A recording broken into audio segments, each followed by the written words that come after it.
Inversión segura protegiendo tu patrimonio. Bienvenidos a tu segmento Inversión segura protegiendo tu patrimonio. En el día de hoy me acompaña una eminencia del sector inmobiliario.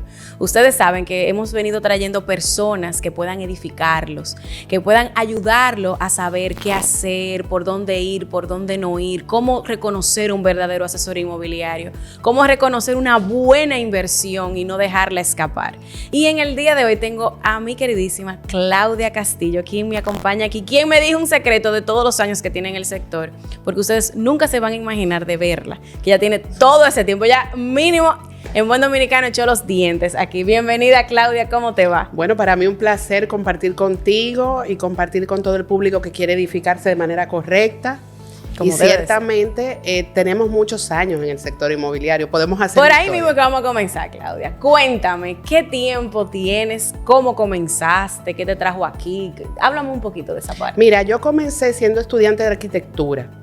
Cuando estudiaba arquitectura en UNIBE, al mismo tiempo, de manera simultánea, comencé a trabajar en el Banco Nacional de la Vivienda, que era una institución líder en el país para todo lo que eran los desarrollos inmobiliarios, supervisar obras, gestionar permisología y una serie de valores adicionales. O sea, que te iba a conectar un poco. Claro, entonces yo entro como estudiante de arquitectura a aprender a tasar.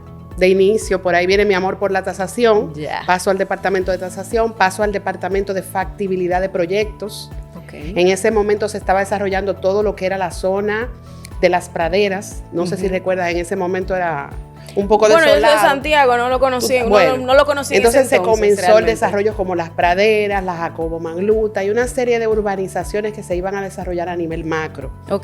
Comienzo a trabajar ahí en la factibilidad de los proyectos y luego se inaugura la inmobiliaria del BNB y como tú comprenderás, ese amorcito por los bienes raíces comenzó hasta el sol de hoy, estamos hablando de más de 25 años. Wow, te digo, echaste los dientes, buen dominicano, haciendo y al final solté la arquitectura y abracé los bienes raíces.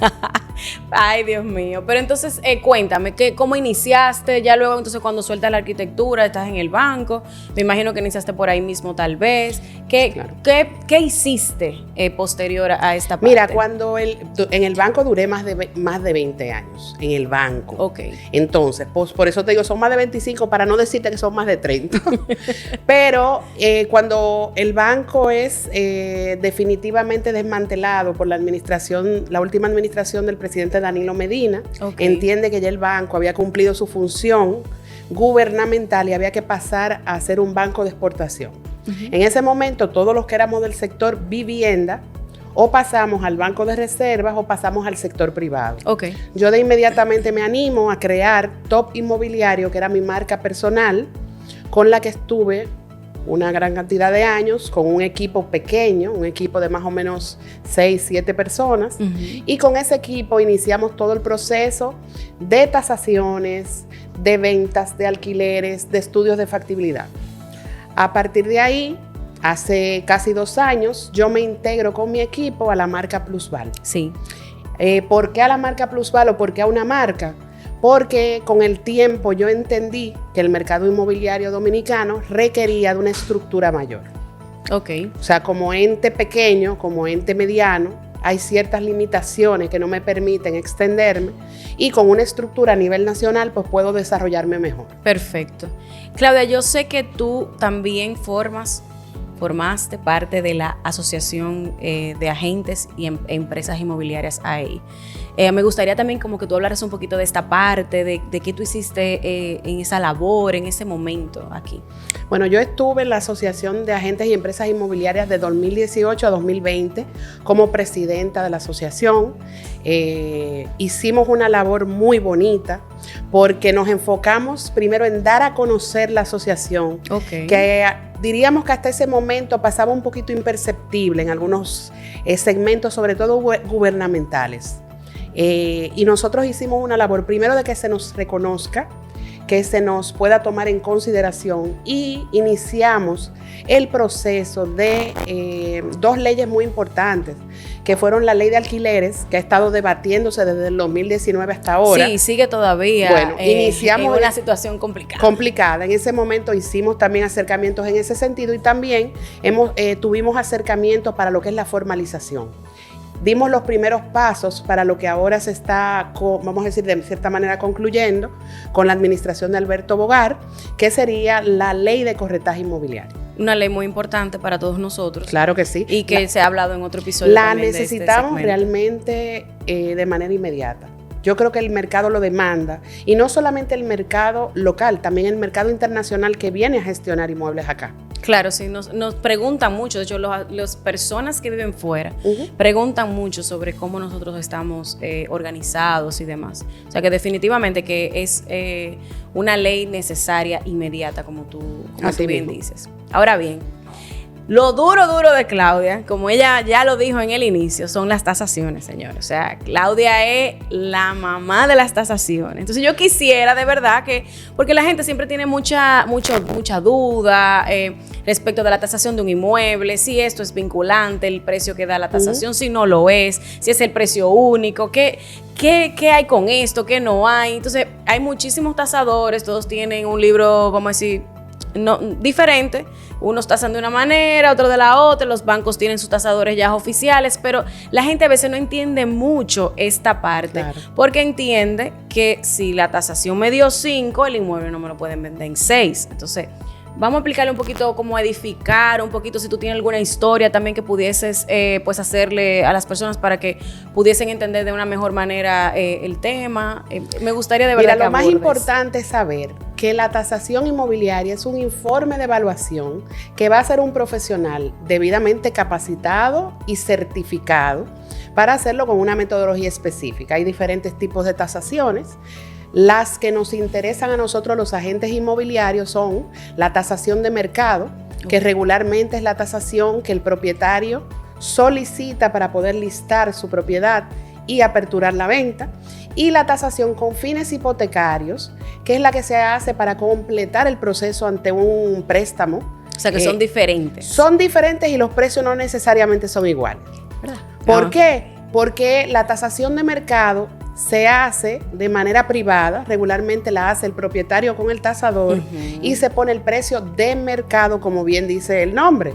La tasación hipotecaria es hecha por un tasador del banco que regularmente la gestiona el interesado en comprar el inmueble y bajo un listado de tasadores específicos que ya están, no diríamos que inducidos, pero sí formalizados ante el banco de que la tasación debe guardar un margen de diferencia para proteger la inversión que el banco va a realizar. Para proteger, que tú sabes que el banco regularmente pocas propiedades caen en default, pero en caso de que el banco tenga que vender una propiedad, haberla recibido a nivel de valor en libros por debajo del valor real de venta y poder hacer una gestión más rápida. Entonces, si una tasación de mercado te da $150,000, por poner un ejemplo, la tasación hipotecaria pudiese ser menor. Pudiese ser un y no quiere decir esto que te están engañando. No quiere decir eso. Lo que pasa es que ya hay una situación, la que explicamos ahora, que ellos tienen una instrucción. Claro. Entonces, si por ejemplo la tasación da un 15, un 10% por debajo, no es ningún inconveniente. El inconveniente sería si las tasaciones dan un 20, un 25 por debajo. ¿Se puede dar el caso? Se han dado casos hasta de un 30. ¿Y qué hacemos en ese caso? En ese caso, yo le aconsejo regularmente al equipo que trabaja conmigo que se maneje con tasadores que, aunque son tasadores bancarios, no divorcian tanto la tasación de mercado de la hipotecaria. O sea, dentro de cada banco se mantienen un margen razonable y entendible, pero no un margen que sea preocupante, porque como tú dices, la persona puede asumir que se está tomando un valor totalmente divorciado y que me están engañando, me quieren hacer algo deshonesto. Claro. Entonces, la idea es que la persona pueda sentirse en cierta forma respaldada, segura. Ahora, ¿qué es importante? Si una persona, por ejemplo, va a hacer una tasación de mercado, también tiene que ser con un tasador de el Instituto de Tasadores Dominicanos o del Catacodia. Claro. Porque hay personas que están realizando tasaciones y no cuentan con el aval y pueden desinformarte. Sí. Y a veces los propietarios tienen valores sentimentales que inducen al tasador a poner, que no son los valores reales. Entonces, ese es otro tema que hay que tratar, que nosotros como agentes inmobiliarios, cuando vamos a hacer la primera entrevista, cuando vamos a recibir la propiedad, debemos de ir preparados para nosotros darle nuestra opinión respecto al mercado con esa propiedad y con esas características. ¿Y qué podemos hacer con estas personas, esos propietarios que van a enlistar una propiedad y no quieren tasar? Muchas veces uno se topa con ese inconveniente. Nosotros como asesores optamos, por lo menos en mi caso, yo opto por hacerla, o sea, yo la hago y por encima del propietario, porque al final eso le da una idea también al mismo propietario de la realidad muchas veces del precio fuera de la emoción, pero ¿qué tú pudieras recomendarle a las personas que nos miran? Porque al final eso es un segmento más para que nuestros futuros clientes o nuestros clientes puedan aprender. Entonces, vamos a instruirlos un poco qué es lo correcto antes de enlistar una propiedad. Mira, si me dices qué consejo le doy al propietario, por supuesto, hacer la tasación. Y por supuesto, con personas bien calificadas. Si vamos a hablar con los agentes inmobiliarios que van a ofrecer el servicio, yo les diría que validen la información básica del inmueble y evalúen comparables que puedan llevar como una referencia. Okay. Ahora, para llevarle una referencia a un propietario de comparables, no es solamente que tengan metrajes similares, ubicación, sino incluso situación.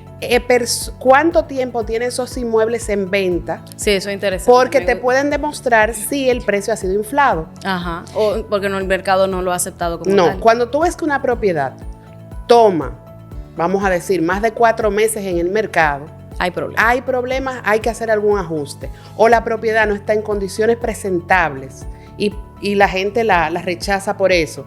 Tiene situaciones, por ejemplo, temas de filtración y otros inconvenientes físicos del inmueble. Entonces, podría ser un precio mal colocado. Claro. Yo he tenido propiedades listadas que hemos vendido en un proceso no mayor de 7 días. Porque la realidad es que cuando la propiedad está en un muy buen estado o en un estado presentable, porque no es que tiene que estar claro, perfecta, presentable, pero sobre todo cuando tiene el precio real, ojalá sea que la tasación te dio 1 y tú le dijiste, te llevaste de tu asesor que te dijo, mira, vamos a bajarle un poquito porque realmente aunque la tasación te dio tanto, el precio de mercado real es este. Óyeme, se vende porque se vende de manera inmediata. Ahora, tenemos un mercado donde se regatea mucho. Sí, también, tenemos que dar el margen. Es diferente, por ejemplo, otros mercados latinoamericanos que yo he conversado con compañeros que pertenecen a otras inmobiliarias y me comentan que el tema del regateo con el precio en otros países no se estila. Incluso en Estados Unidos hay zonas donde el precio puede ser tipo subasta, el que más ofrezca por encima del precio. No menos. No menos. Acá estamos acostumbrados a que hay clientes que hacen una negociación haciendo propuestas incluso $10,000, $5,000 menos. Yo le digo propuestas indecentes. Y yo tuve una propuesta la semana pasada ofertando $50,000 menos. No. Y es mucho, o sea, hay que manejarse con mucho criterio. Pero pienso que un agente inmobiliario que ya esté capacitado, que tenga experiencia, puede evaluar qué tipo de inmueble va a recibir y hacer una evaluación del mercado a modo general y ofertarle al propietario una opinión a su consideración. Por supuesto, eso se socializa. Y así, con una opinión de un mercado real, puede bajarle un poco la nota al tema de que la propiedad, esta fue la primera casa que yo compré, esto tiene un valor, aquí nacieron mis hijos, y una serie de detalles que realmente no son relevantes para un comprador. Realmente. ¿Algún consejo que te gustaría darle a una persona que va a vender por primera vez? Mira, la persona que va a vender por primera vez, lo primero que tiene que, primero que nada, tener a conciencia la documentación sin ningún tipo de inconveniente.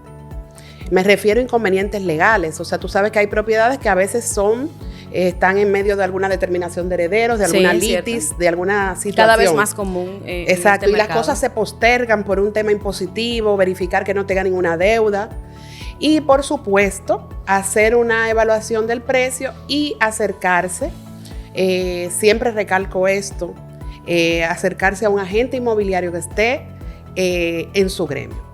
Para mí es muy importante y es muy relevante porque yo entiendo que una persona que está ejerciendo su labor de manera formal, lo primero que debe hacer es acercarse a su gremio. Cuando yo salí del Banco Nacional de la Vivienda, que tomé la determinación de formar lo que era top inmobiliario y comenzar en el sector, inmediatamente me inscribí en la E.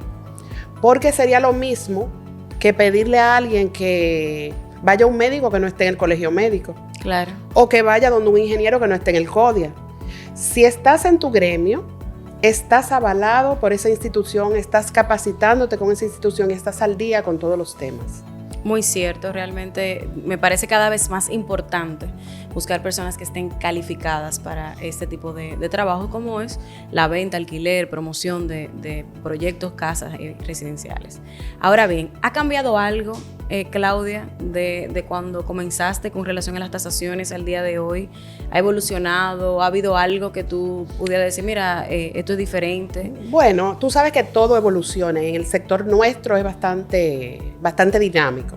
Yo te diría que antes las tasaciones eran menos amplias, menos detallistas. Okay. Ahora son un poquito más detallistas. Antes eran muy puntuales.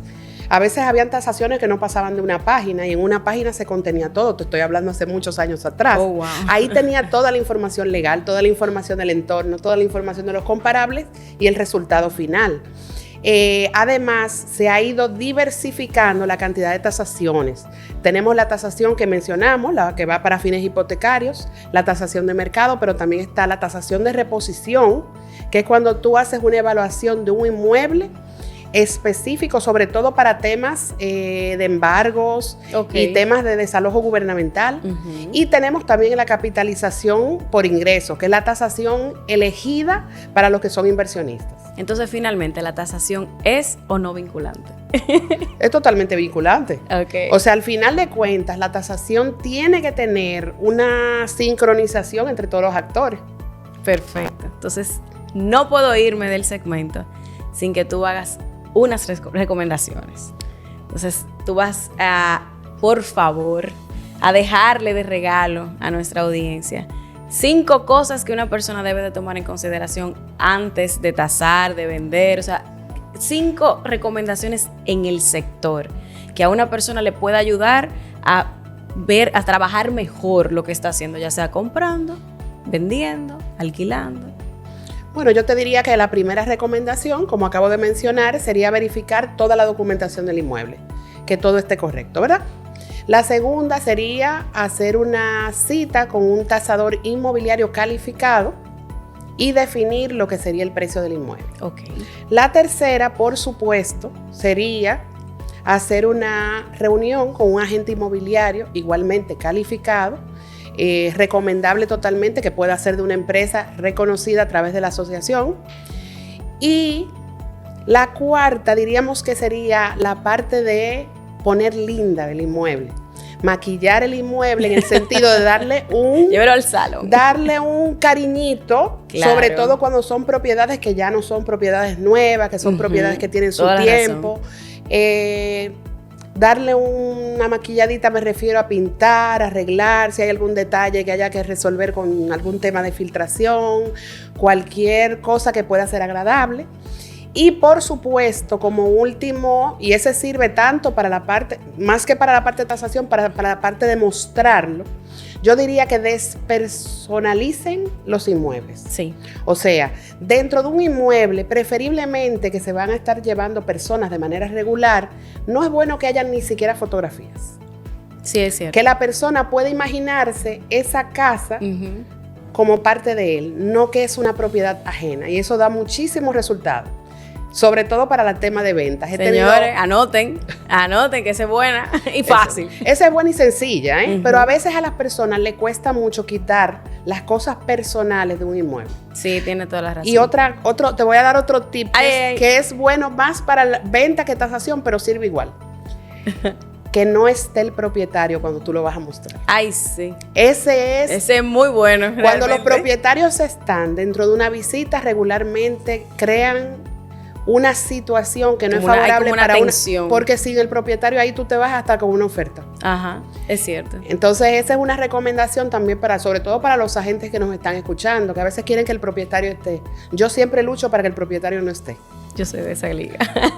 Claudia, muchísimas gracias por habernos acompañado. La verdad es que para invertir de manera segura, para proteger un patrimonio de manera correcta, hay que tomar en cuenta este tipo de consejos que Claudia les ha dejado en el día de hoy, porque esto es lo que lo va a ir ayudando a hacer las cosas de manera correcta y lograr el objetivo que siempre han buscado. Claudia, muchísimas gracias por acompañarnos una vez más y a ustedes las gracias por estar en sintonía con nosotros. Inversión segura protegiendo tu patrimonio.